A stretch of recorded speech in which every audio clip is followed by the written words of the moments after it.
মেরে খায় তারা মাল সম্পদ খেলো না। এই ব্যাপারে আমি ব্যাপক কথা বলবো না, যদি আমি অন্য জায়গায় যাচ্ছি।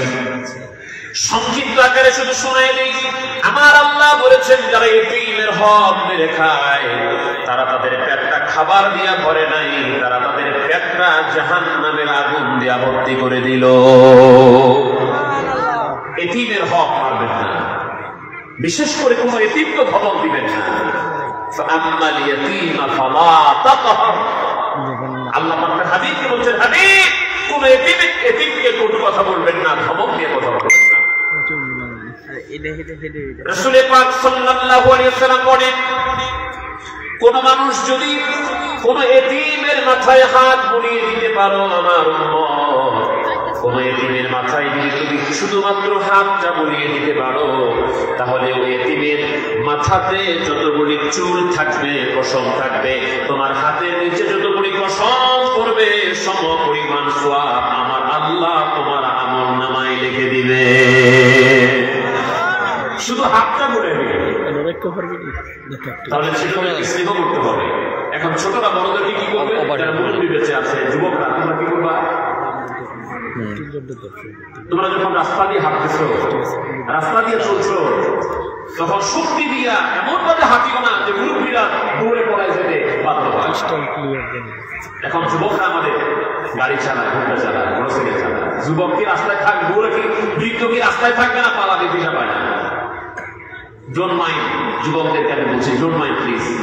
দেখবেন যারা উড়াদুরা মোটরসাইকেল চালায়, আপনি যাচাই করেন, যারা উড়াদুরা মোটরসাইকেল চালায় এমনি করে একবারে 120 স্পিডে, ম্যাক্সিমাম দেখবেন তার বড় ভাইয়ের মোটরসাইকেল না হলে বাবা। নিজের কিনা টাকা দিয়ে মোটরসাইকেল এইভাবে মানুষ চালাইতে পারে না। যুবক, তুমি আজকে মোটরসাইকেল যেমন চালাচ্ছ, নিজেরটা কিনে চালাই দেখি, হয় বাবারটা চালাচ্ছে না হয় ভাইয়েরটা চালাচ্ছে। একদিন পাইছে আর মনে করছে আমাকে মনে হয় মানুষগুলি খুব ভালো বলে। মানুষ, যুবক, তুমি বিবেক দিয়া ভাবো, মানুষ তোমাকে ভালো বলে না, বললে বানর বলে, বান্দরের মতো দাঁড়াচ্ছে, এটাই বলে মানুষ। কোন ভদ্র মানুষ ওই ধরনের উশৃঙ্খল যুবককে পছন্দ করে না। যুবক, তুমি চিন্তা করছো আজকে আমার শরীরে শক্তি আছে, দেমাগ আছে, এই শারীরিক যে সমস্ত মুরব্বীরা বসে আছে, আমাদেরকে এখন বস্তু দিলে আমরা এক পোয়া খাইতে পারি না, আমাকে শুধু হা করে দিই। এই সমস্ত মুরব্বীরা এক জায়গায় বসে 1.5-2 কেজি গোস্ত খাই দিচ্ছে, তো তাদের শরীরের শক্তি আমাদের চেয়ে বেশি ছিল না? আমাদের চেয়ে বেশি ছিল। ঠিক আছে, মনে করছো আমি উল্টায় ফেলবো সব? মনে করে যুবক, এই মুরব্বীদের শরীরে তোমার চেয়ে বেশি শক্তি ছিল। ওই মুরব্বী আজকে উঠতে কষ্ট, তাদের যদি এরকম হয়, তুমি আমি যখন বুড়া হবো আমাদের হবে না? আমাদের হবে না? কয়েক সেকেন্ড একটা জিনিস আমি আপনাদেরকে স্মরণ করাই, কবরবাসীদের উদ্দেশ্যে আপনারা দোয়া করবেন। এখানে মাঝে মাঝে কবরে যাবে, মাঝে মাঝে গুরুস্থানে যাবে, বেদাতের আবার ফুটো দিয়ে মাজারে গেলে, কবর জিয়ারতে গেলে, ওই আল্লাহর মাজারে গেলে, রওজায় গেলে বেদাতের ফুটুয়া দিয়েন না। যত দলিল লাগে আমরা আছি, যতগুলি দলিল দরকার হয়, আমার মাওলানা হাসান সিরাজি সাহেব শুধুমাত্র ইঙ্গিতমূলক বলেছেন, আমি আপনাকে গুনে গুনে পৃষ্ঠা বলে হাদিস নাম্বার বলে বলে বুঝাতে পারবো। যারা জিয়ারতকে বিদআত বলছে, নাজায়েজ বলছে, তারা আল্লাহর হাবিবের একটা সুন্নতকে অবহেলা করার কারণে ঈমান মানুষের নষ্ট করছে। কিভাবে? সহিহ মুসলিম শরীফে 314 পৃষ্ঠা হাদিস শরীফ এসেছে, সুনান ইবনে মাজার 112 পৃষ্ঠা হাদিস এসেছে, সুনান আবি দাউদ শরীফের 461 পৃষ্ঠা হাদিস এসেছে, মাশকাতুল মাসাবির 154 পৃষ্ঠা হাদিস এসেছে। রাসূল করিম সাল্লাল্লাহু আলাইহি ওয়াসাল্লাম বলেন, কুনতু নাহিতুকুম আন জিয়ারাতিল কুবুর ফাজুরুহা। আমি ইসলামের প্রাথমিক যুগে তোমাদেরকে কবর জিয়ারত নিষেধ করেছিলাম, ফাজুরুহা, আমি তোমাদেরকে এখন নির্দেশ দিলাম, হুকুম দিলাম তোমরা জিয়ারত করো। তো নবী নির্দেশ দিলেন জিয়ারত করা। আর দুনিয়ার কোন মানুষ যদি বলে জিয়ারত করা যাবে না, যে পূজা হবে, তাহলে আমরা কি এদের কথা মানবো না নবীর কথা মানবো?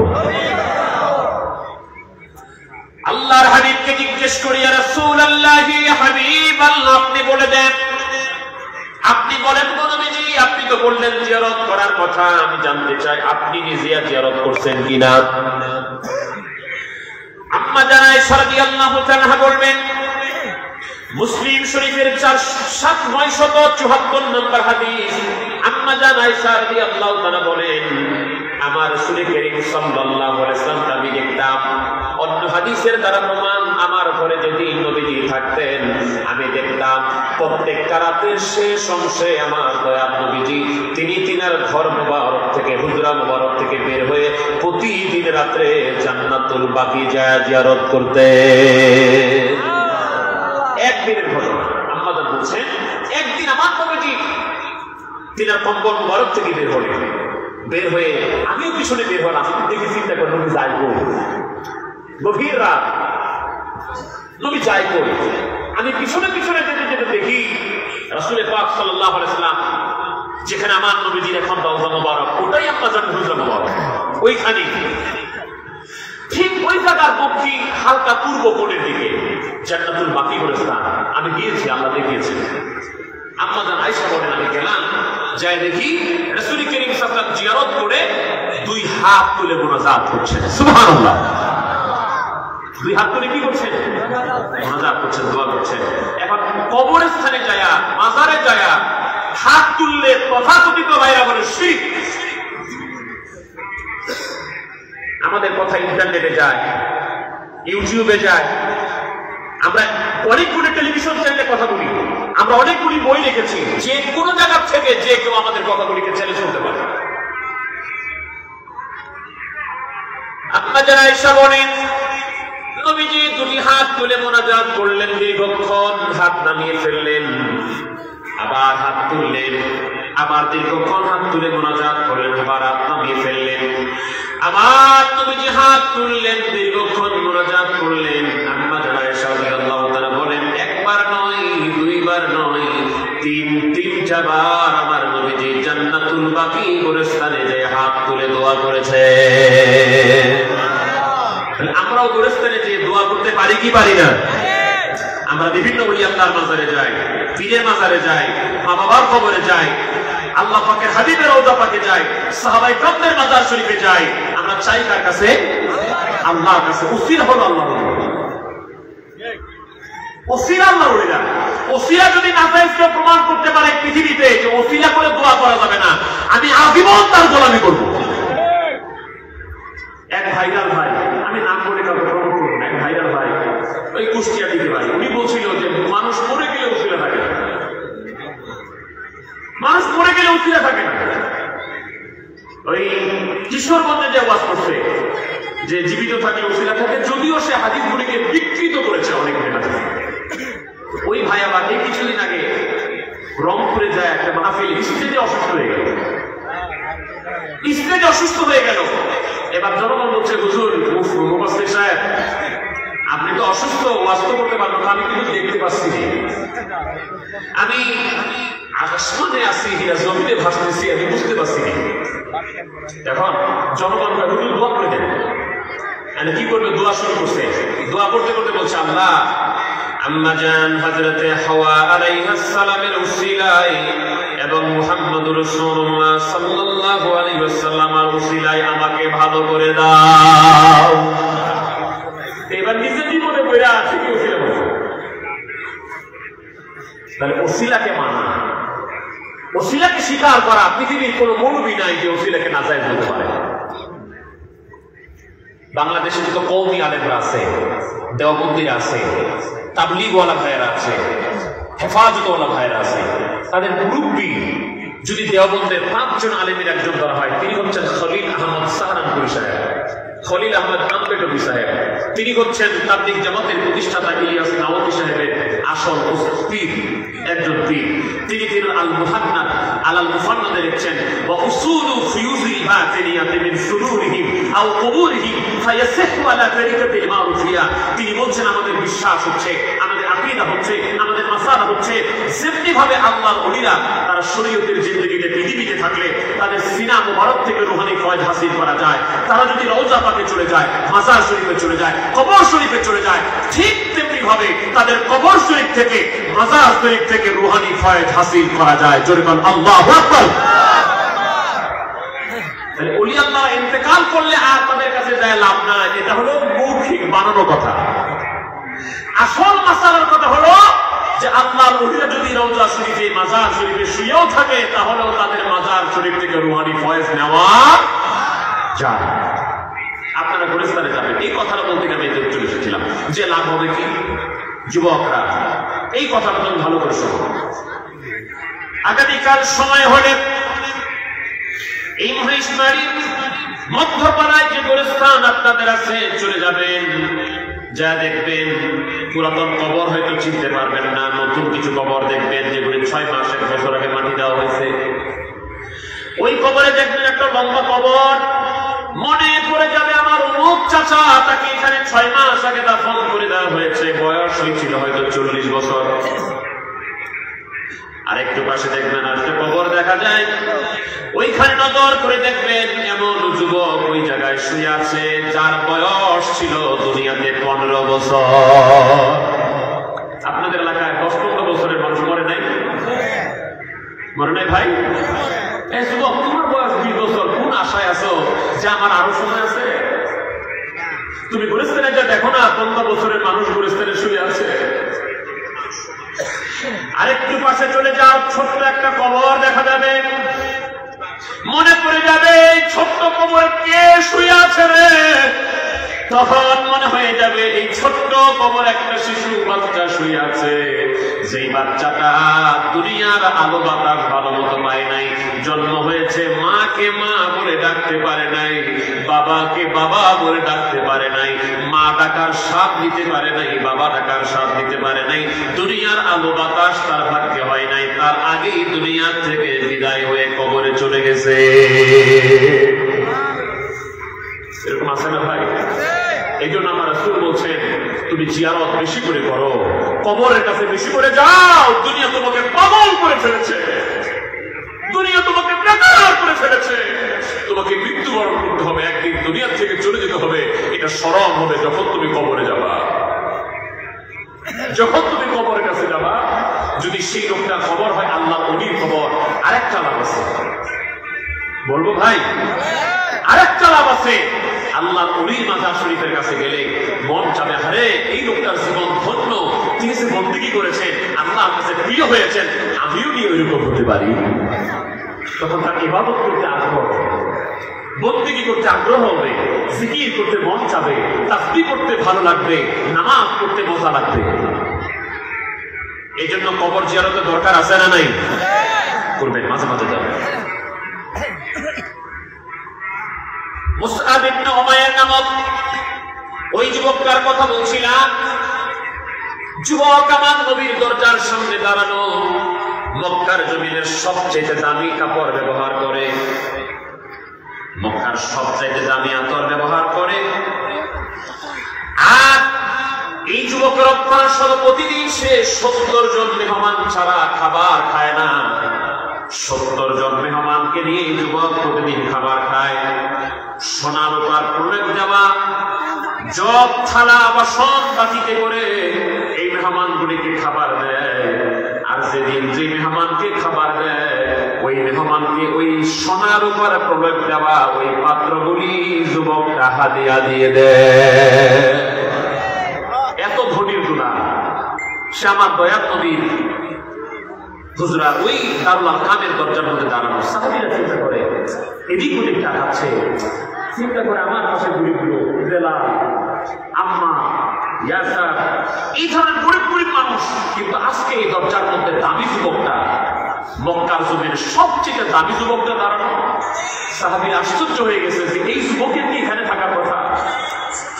দামি যুবকরা তো থাকবে নেশার আড্ডায়, সে ঘুরবে দোকানে পাশারে, তো এই যুবক এখানে কেন? সাহাবীরা যখন দেখতেছে, দেখতে দেখতে নজরটা আমার দয়াল নবী রাসূল পাক সাল্লাল্লাহু আলাইহি ওয়াসাল্লামের নজর ওই সাহাবীর ওই মুসআব ইবনে উমাইরের চোখের দিকে পড়ে গেছে। আমার দয়াল নবী রাসূল পাক সাল্লাল্লাহু আলাইহি ওয়াসাল্লাম যখন মুসআব ইবনে উমাইরের চোখের দিকে চোখ রাখলো, 2-3টি কথা বলল। 2টা জিনিস মনে রাখেন, একটা হলো চোখের দিকে চোখ পড়লো, আর একটা হলো 2-3টা কথা বললো। আমাদের চোখ আর আমার নবীর চোখ কি একরকম? আমার নবীর কথা আমাদের কথা কি একরকম? নবীর দৃষ্টি কেমন? হাদিসে বুখারী কয়েক সেকেন্ডে শুনেন। সাহাবীরা নামাজ পড়ছেন, ইমামের মুসল্লাই উঠে নামাজের সালাম ফিরে বলে আসসালামু আলাইকুম ওয়া রাহমাতুল্লাহ। নবীজি নামাজ ফিরে পারবে সালাম ফিরে পরে বলেন, এই সাহাবীরা আজকে নামাজ এরকম হলো কেন? সাহাবীরা আশ্চর্য, সাহাবীরা তোমাদের নামাজ আজকে এরকম হলো কেন? বললো, হাল তারাউনা কিবলাতি হাবুনা, তোমরা কি মনে করছো আমি তো পশ্চিমে না, আমি কেবলার দিকে, আমরা এখান থেকে পশ্চিমে নামাজ পড়ি, তো মদিনা শরীফ থেকে তারা দক্ষিণ দিকে নামাজ পড়ে, দক্ষিণমুখী হয়ে আমরাও পড়েছি। নবী বলছে, হাল তারাউনা কিবলাতি হাবুনা, তোমরা কি মনে করছো আমি শুধু কাবার দিকে তাকায় থাকি?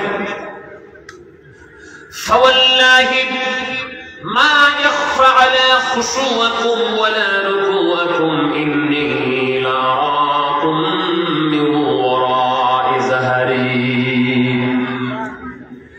শুনে রাখো আমার সাহাবীরা, তোমরা মনে করো না আমি কিবলার দিকে শুধু তাকিয়ে থাকি। আল্লাহর কসম, তোমরা কেমনে রুকু করো এটা আমার কাছে গোপন নয়। তোমরা কতটা আন্তরিকতার সাথে অন্তর দিয়া খুশু খুদুর সাথে মনটা তোমাদের কোথায় থাকে? মনটা কি আল্লাহর দিকে না দোকানের দিকে? আমার রাসূল বলেন, তোমাদের মনের অবস্থাও আমি রাসূল জানি। সুবহানাল্লাহ। ইন্নী লাআরাকুম মিন ওয়ারাই যাহরি। আমার সাহাবীরা শোনো, আমিও যদি দক্ষিণ দিকে মুখ করে নামাজ আদায় করি, তোমরা আমার পিছনে আসো। আমি নবীজি বলে দিলাম, আমি সামনে থাকলেও পিছন দিক দিয়া তোমাদেরকে দেখতে পাই। কওমি আলেমদের একটা বড় হুজুর আছে, আশরাফ আলী সাহেব, থানভী সাহেব আর কি, হাকিমুল উম্মত, মরহুম তাদের হাকিমুল উম্মত সাহেব। তিনি তিরাত্তর একটা কথাকে শিরোনাম আকারে এইভাবে করেছেন, কথাটা আমার কাছে ভালো লেগেছে, আমি আপনাদেরকে শোনাই। অনেকগুলি হাদিসকে একত্রিত করে কওমি আলেমদের শিরোনাম আশরাফ আলী থানভী সাহেব তিনি কথাটাকে এইভাবে তুলে ধরেছেন। তিনি বলছেন, আমার দয়াল নবী রাসূল পাক সাল্লাল্লাহু আলাইহি ওয়াসাল্লাম সামনে যেমন দেখতেন, পিছনেও তেমন দেখতেন, ডানে যেমন দেখতেন, বামে তেমন দেখতেন। আমার নবীজি কাছে যেমন দেখতেন, দূরে তেমন দেখতেন। আমার নবীজি দিনের আলোতে যেমন দেখতেন, রাতের অন্ধকারে একই রকম দেখতে পেতেন। এক সাহাবী একদিন খাইতে খাইতে বিসমিল্লাহ শরীফ ভুলে গেছে। তিরমিজি শরীফে হাদিস, খাবার সময় বিসমিল্লাহ বলতে হয় না? আমরা তো ভুলে যাই, বরকত পাবো কেমনে? রাসূল পাক সাল্লাল্লাহু আলাইহি ওয়াসাল্লাম বলছেন, মুমিন এক হাতে খায়, এক নারীতে খায়, আর কাফের 7 নারীতে খায়। সাহাবারা বলল, হুজুর কেমনে বললেন? মুমিনটা যখন খাবার খায় তখন বিসমিল্লাহ শরীফ বলে, আল্লাহর নাম করে শুরু করে, তখন সে একাই খায়, পেট ভরে। আর শয়তান যারা কাফের তারা বিসমিল্লাহ আল্লাহর নাম নেয় না, এই জন্য শয়তান তাদের সাথে যুক্ত হয়ে খায়, যেন সে বরকত পায় না। তো এক সাহাবী বিসমিল্লাহ শরীফ ভুলে গেছে, খাচ্ছে, হঠাৎ করে মনে পড়ছে মাঝখানে, জানি আমি বিসমিল্লাহ শরীফ ভুলে গেছি, মাঝখানে বলে ফেলেছে বিসমিল্লাহি আউয়ালিহি ওয়া আখিরিহি। নবীজি হেসে ফেলেছেন, মুস্কি মুস্কি হাসতেছেন। সাহাবী বলল, হুজুর হুজুর আমি খাই আর আপনি হাসেন। আমার নবীজি বললেন, ইন্নী আরা মা লা তারাউন। যারা আমার নবীকে আমার মতো মনে করছেন, নবী আমার বলেন, ইন্নী আরা মা লা তারাউন, ইন্নী আসমা মা লা তাসমাউন। ওরে দুনিয়ার মানুষ শোনো, আমি যা দেখি তোমরা তা দেখো না, আমি যা শুনি তোমরা কিন্তু তা শোনো না। হুজুর আপনি কি কি দেখতেন, কি কি শুনতেন? নবী আমার বলেন, উপরের দিকে নজর করলে 7 আসমান, সিদরাতুল মুনতাহা, আরশ, কুরসি, লৌহ কলম পর্যন্ত আমি রাসূল এখান থেকে দেখতে পাই। হুজুর আপনি কি শুনেন? আকাশের মধ্যে চটচট চটচট শব্দ করতেছে, কি হচ্ছে? আমি রাসূল দুনিয়া থেকে শুনতে পাই। তো বাংলাদেশে কি হচ্ছে আমার রাসূল শুনতে পায় না, দেখতে পায় না, রাসূল আসতে পারে না? আপনাদের বিশ্বাস হয় আল্লাহ যে রাসূলকে আসার ক্ষমতা দিয়েছেন? আপনাদের বিশ্বাস হয়? কিছু ভাইরা, আমি ওনাদেরকে নেগলেক্ট করবো না, কিছু ভাইরা বলে না রাসূল, আমরা যদি বলি রাসূল আল্লাহ প্রদত্ত ক্ষমতা আসতে পারে, ওনারা বাংলাদেশের ভিসা রাসূলের জন্য বলুন।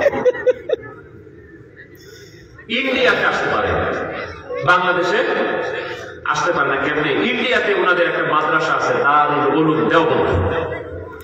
সেই মাদ্রাসার ইতিহাস দেখতে গিয়ে তারা দেখছে যে দারুল উলুম দেওবন্দ যখন বানানো হয়েছে, তার আগে প্রতিষ্ঠাতা উনি ঘুমিয়েছিলেন, ঘুমের ঘরে দেখতেছেন রাসূল পাক সাল্লাল্লাহু আলাইহি ওয়াসাল্লাম ঘুমের মধ্যে এসে এই দারুল উলুম দেওবন্দের ময়দার যে ঘরটা, এটার মধ্যে দাগ দিয়ে গেছে।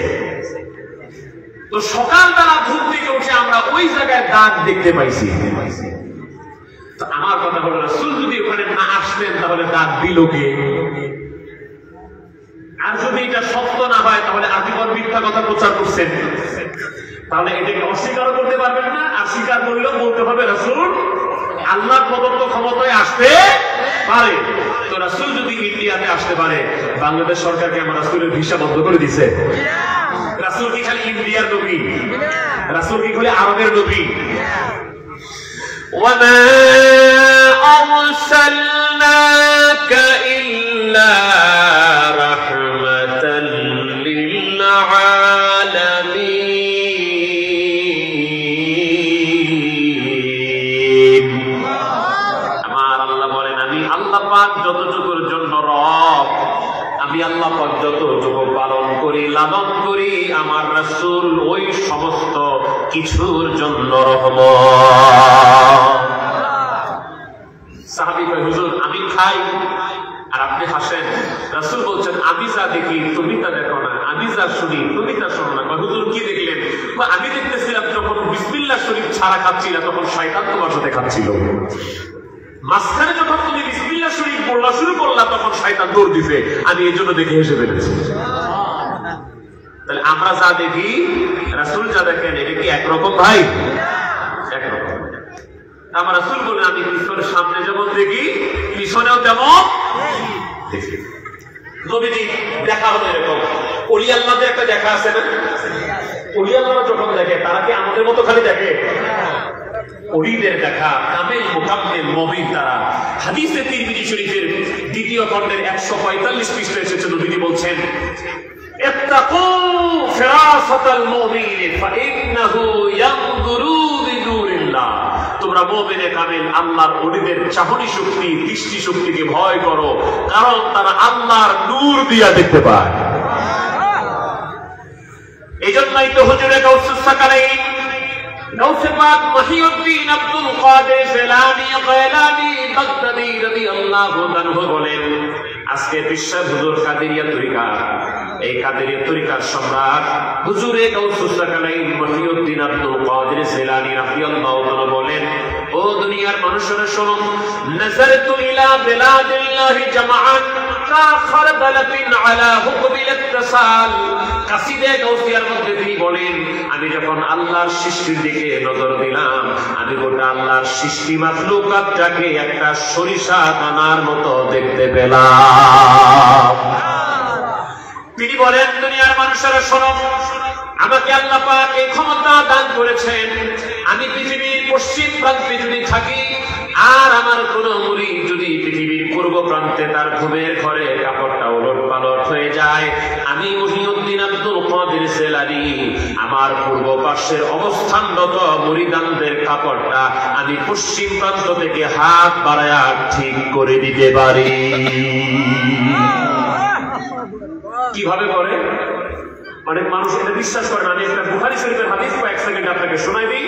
963 পৃষ্ঠায় এসেছে হাদিস শরীফটি, মিশকাত শরীফের 197 পৃষ্ঠায় এসেছে।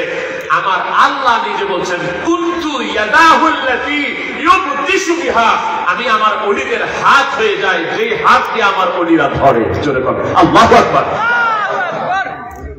আল্লাহ ওলিদের হাত যদি আল্লাহ কুদরতি হাত হয়, ওইটা বাগদাদ শরীফ থেকে বাড়াইলে বাংলাদেশে আসতে পারে কি পারে না? ওইটা আটরশি থেকে বাড়াইলে কুমিল্লায় আসতে পারে কি পারে না? এটাকে শিরিক মনে করিও না ভাই, এটাকে শিরিক মনে করিও না। আল্লাহ পাক হাদিসে কুদসির মধ্যে বলছেন, কুনতু রিজলাহুল্লাতী ইয়ামশি বিহা, আমি তার পা হয়ে যাই যেই পাও দিয়ে সে চলাফেরা করে। আল্লাহর মুরিদের পা আল্লাহর কুদরতি পা হয়ে গেলে বাগদাদ থেকে বাংলাদেশে আসতে, আটরশি থেকে কুমিল্লা আসতে 1 সেকেন্ডের বেশি দেরি লাগবে না। এই ক্ষমতা তাদেরকে দিয়েছেন কে? আল্লাহ। আল্লাহ দিয়েছেন। ইন্নাল্লাহা আলা কুল্লি শাইইন কাদির। ওই আল্লাহর মোট ক্ষমতা একটু সিটা ফাটা যে পায় তার ঝুলি ভরে যায়, তার জীবন ধন্য হয়ে যায়। তার ক্ষমতা আল্লাহ পাক এমন বাড়িয়ে দেন। হুজুরে গাউসুস সাকালাইন আব্দুল কাদের জিলানী রাহমাতুল্লাহ বলেন, আমার কোন মুরিদ যদি বিপদে পড়ে যায় আল্লাহ প্রদত্ত ক্ষমতা আমি হাত বাড়িয়ে তাকে সাহায্য করতে পারি। ওই যুবকটা দাঁড়িয়ে আছে, যুবকটা প্রতিদিন এত মানুষকে খাবার খাওয়ায়, 70 জন মানুষকে খাবার খাওয়ায়, সেই হাদিয়া দিয়ে দেয়। তো নবীজি ওই যুবকের দিকে তাকাচ্ছে, যুবক কয়েকটা কথা শুধু আমার নবীজি শুনেছে। কয়েকটা কথা নবী শোনার পরে যুবকটা হাত বাড়িয়ে দিল, হুজুর ইয়া রাসূলুল্লাহ ইয়া হাবিবাল্লাহ, আর আমাকে কিচ্ছু শুনতে হবে না, আপনি আমাকে কলেমা পড়ায়া দেন, লা ইলাহা ইল্লাল্লাহু মুহাম্মাদুর রাসূলুল্লাহ, আশহাদু আল্লা ইলাহা ইল্লাল্লাহু ওয়া আশহাদু আন্না মুহাম্মাদান আবদুহু ওয়া রাসূলুহু সাল্লাল্লাহু আলাইহি ওয়াসাল্লাম। কাহিনীটা কি হয় দেখেন, যুবক মুসলমান হয়ে গেল, যুবক ঈমান এনে ফেললো। ঈমান আনার জন্য শুধু কি লা ইলাহা ইল্লাল্লাহ বললেই হবে? হবে? শুধু লা ইলাহা ইল্লাল্লাহ বললে মুসলমান হয়? মুহাম্মদুর রাসূলুল্লাহ যদি না পড়ে মুসলমান হবে? আফসোস, আমার রাসূল বলছেন এমন একটা সময় আসবে হাতে আগুন রাখা সম্ভব হবে, ঈমান রাখা কঠিন হয়ে যাবে। অনেকগুলি কারণে সেই যুগটা চলছে, এই জন্য আমাদেরকে সতর্ক করতে হচ্ছে। অনেকেই তাদের মসজিদ থেকে, তাদের ঈদগাহ থেকে, তাদের মাদ্রাসা থেকে, তাদের বই পুস্তক থেকে মুহাম্মদুর রাসূলুল্লাহ কেটে ফেলে শুধু লা ইলাহা ইল্লাল্লাহ রাখছে। আমি তো বলি এটা আমার নবীর উম্মতের কালেমা হতে পারে না। বুখারী শরীফের দোহাই দিবেন আপনি? আমি বুখারী শরীফের একটা হাদিস আপনাকে শোনাই দিচ্ছি। হাদিসটা কিতাবুল ঈমান এসেছে, হাদিসটা কিতাবুল ইলম এসেছে। গ্রামে কিছু লোক আসলো, সাহাবীরা, হুজুর আমাদেরকে এমন কিছু কথা শিক্ষা দেন যা মানলে আমরা জান্নাতে চলে যেতে পারবো। রাসূল তাদেরকে 4টা আদেশ দিলেন, 4টা নিষেধ করলেন। সব কথা আমি বলবো না, একটা শুধু বলি।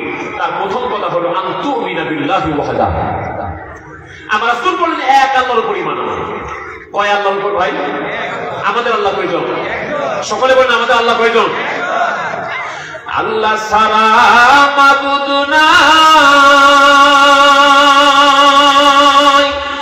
আমার রাসূল বিনে উপায় নাই।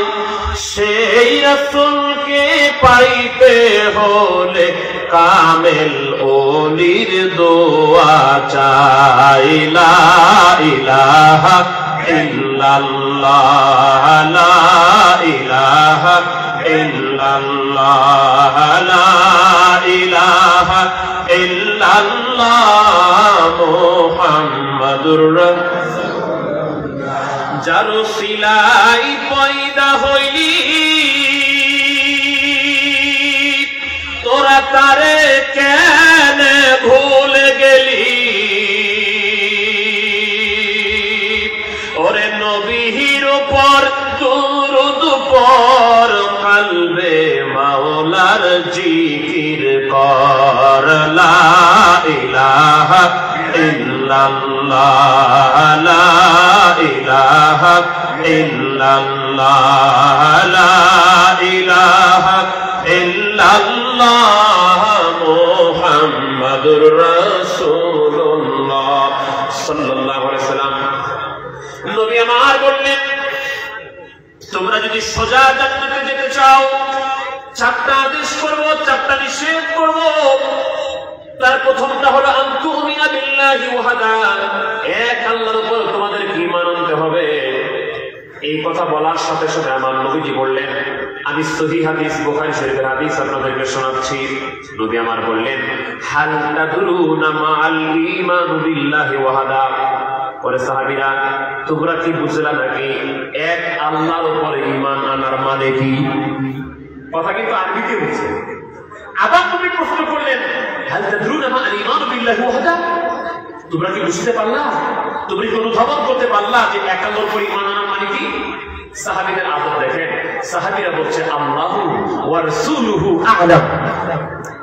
হাদিসে বুখারী যারা আমার নবীর ইলম নিয়ে সন্দেহ করে, নবীর সামনে সাহাবীরা বলছেন আল্লাহু ওয়া রাসূলুহু আ'লাম।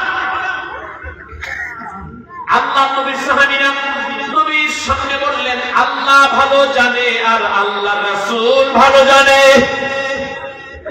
খালি বলেন যে আল্লাহ ভালো জানেন না, সাহাবীরা কি বললেন আল্লাহু ওয়া রাসূলুহু আ'লাম।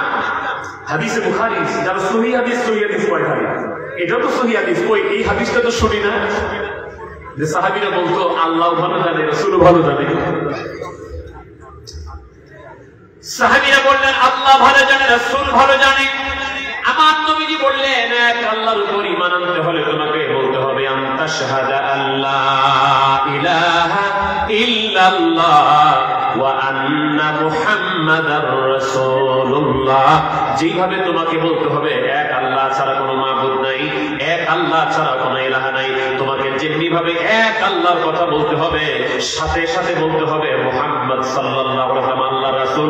শুধু আল্লাহর উপর ঈমান আনলে এক আল্লাহর উপর ঈমান আনা হয় না, হয়। আমার রাসূল বলছেন খালি লা ইলাহা ইল্লাল্লাহ বলে ঈমানদার হবা না। আমার কিছুদিন আগে শুনছি আমার এক ভাই, উনি বলছে আবু জাহেল আমাদের মতো মুসলমান ছিল। আবু জাহেল আমাদের মতো মুসলমান ছিল, আমি মিলাই দেখলাম আসলে তো তার মতোই ছিল। ওই যে তারা মুহাম্মদ রাসূলুল্লাহ বাদ দিয়েছে, খালি লা ইলাহা ইল্লাল্লাহ।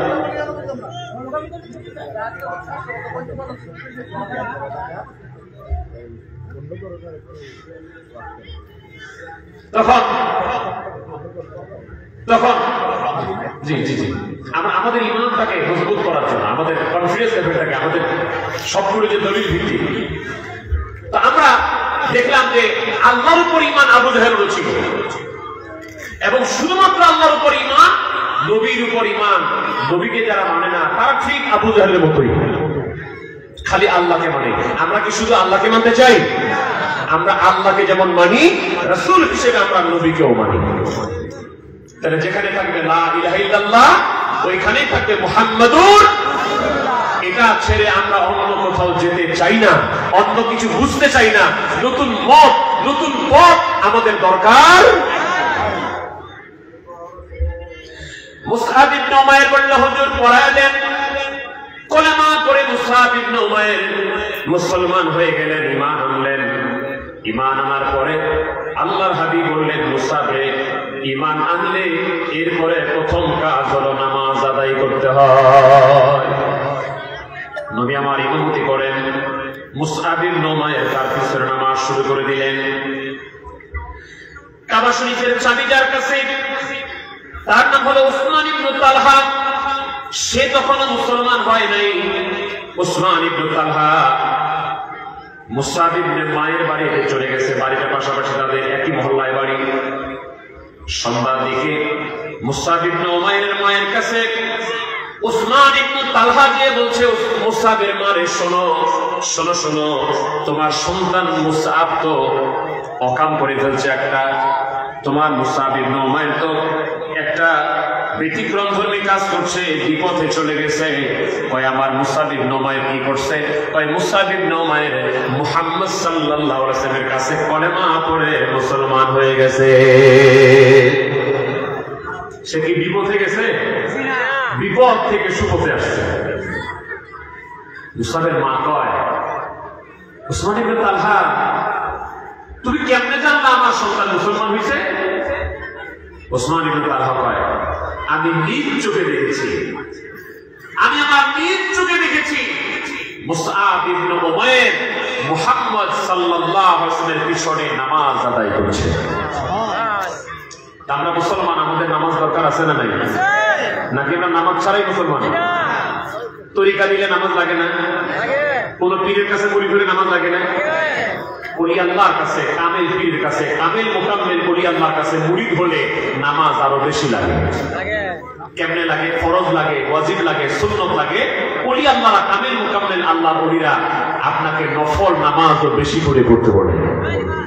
তাহলে তরিকা নিলে আরো বেশি নামাজ লাগে, ওজিফা লাগে, জিকির লাগে, মোরাকাবা লাগে, মুশাহাদা লাগে, তাসবিহ লাগে, দুরুদ লাগে, সালাম লাগে, তাহলে না আল্লাহকে পাওয়া যায়। আমার দয়ার নবী বলেন, as-salatu imaduddin, নামাজ হলো দ্বীনের খুঁটি, মান আকামাহা ফাকাদ আকামাদ-দ্বীন, যে নামাজকে হেফাজত করলো সে দ্বীনকে হেফাজত করলো, ওয়া মান হাদামাহা ফাকাদ হাদামাদ-দ্বীন, যে নামাজকে বাদ দিয়ে দিল সে দ্বীনকে ধ্বংস করে দিল।